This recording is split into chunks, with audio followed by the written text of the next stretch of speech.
You know, I just did a video about Batman and how I think I said some theories about him, but it jogged something else in my mind, and that is, are people inherently bad?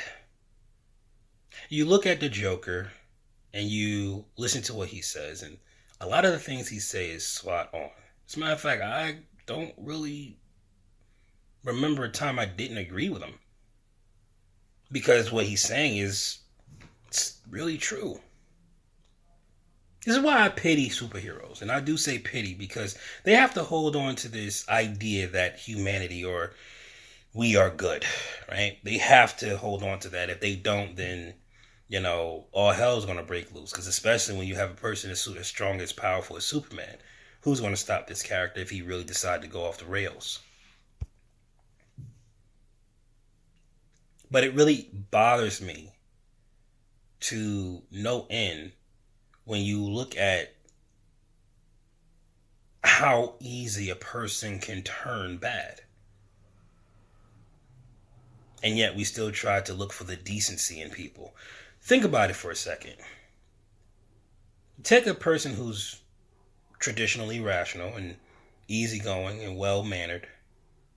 Put them into not even an extreme situation. You can put them in a just simple situation like rush hour traffic. Say you got to be cross town in 15 minutes. And make sure they haven't gone to the bathroom in almost 7 hours. And I assure you, that person will become irrational. That person will be impatient. That person will cut people off. That person will not be rational at all. That person will be looking at the time and the fact that he needs to go to a facility really bad and not care about the fact that you might get in a fender bender because he cut you off or he pushed you off to the side of the road. This person is not really in their right mind. And if something as little as just put them in traffic, give them a time frame, and making sure that they haven't had a bathroom break in so often, if that little bit can push a person over the edge where they are no longer a decent person, their demeanor completely changes just by those little things. Can you imagine what will happen if it been years and years of frustration? When I look at affirmative action and how it has not really helped this world out at all, I think it's done a lot more bad than good. It caused people to be lazy. It caused people to be subpar.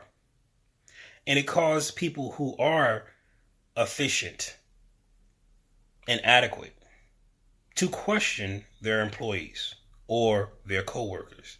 Because what do you really think when you see a black woman become a manager of a corporation and you've been working there for 15 years? What's the first thing you think? Affirmative action. It doesn't matter if this person actually earned that spot. You question if that person really did. And because of confirmation bias, every little thing this person does, you say, affirmative action. So it even warps your reality, if you will, because even if this person is very adequate and astute and they do their job very well, the moment they mess up, you're going to automatically think affirmative action. You're going to bypass all the other information that this person is really doing a good job. But why wouldn't you? If you've noticed that multiple people have gotten jobs that should not have had them. You look at the welfare thing. A lot of women running around, having children, making this world worse, causing more crime, filling up jails, making it more reason to carry a weapon, all because they get a check at the end of the month to do so. When if you are starving and you need some type of help, you need a place to stay because you lost your job because of affirmative action or whatever,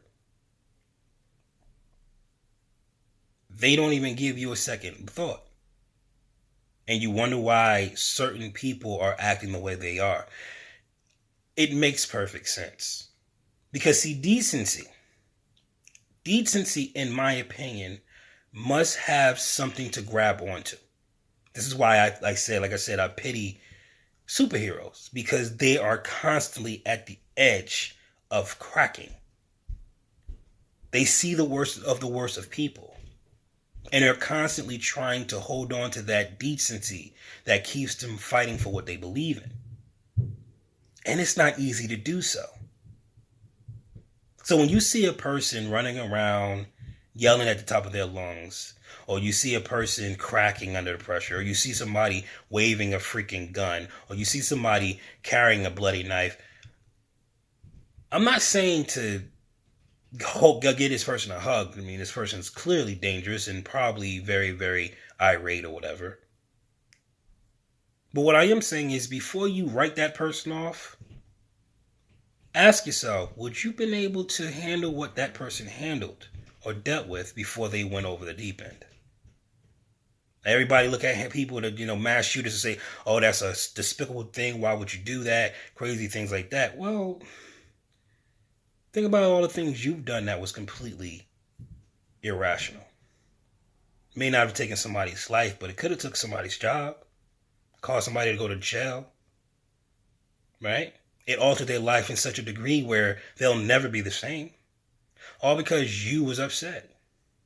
All because you had a bad day. All because you had to pee in rush hour and you had 15 minutes to get where you had to go.